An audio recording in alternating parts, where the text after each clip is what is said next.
Ito na sir, dumating na yung ano, yung parcel, yung tatawag niya na engine scanner na Ansel X700. So buksan natin. Okay, ayan, Ansel X700.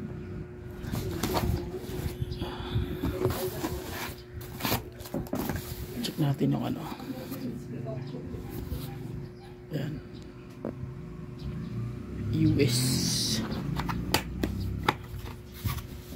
So ayan na siya. So i-upgrade ko na lang ito. Ayan, naka plastic pa siya.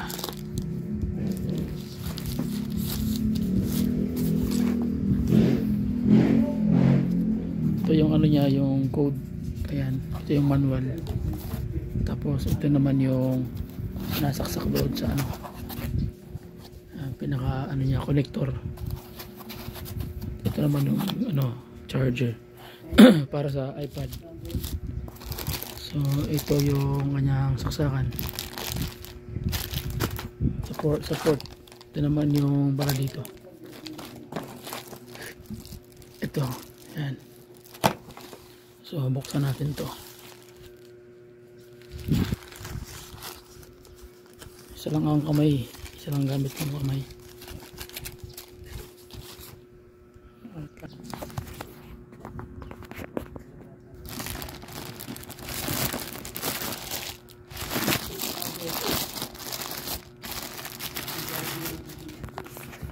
Yun. So same lang talaga sa akin. Ayan o. I-update ko muna to sir para makita natin yung ano. Hindi ko muna bubuksan yung ano, pero buksan ko, check ko lang kasi para pag yung wifi ko, kasi ngayon mahina yung wifi ko dahil nasa ano ko, nasa hotel ako eh. So buksan ko muna kung ano yung ano, long press. Ayan.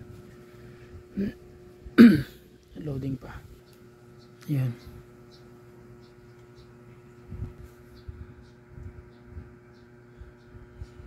Okay, full charge yung battery. So the account has not been logged in and activated. Please complete the login and activation first.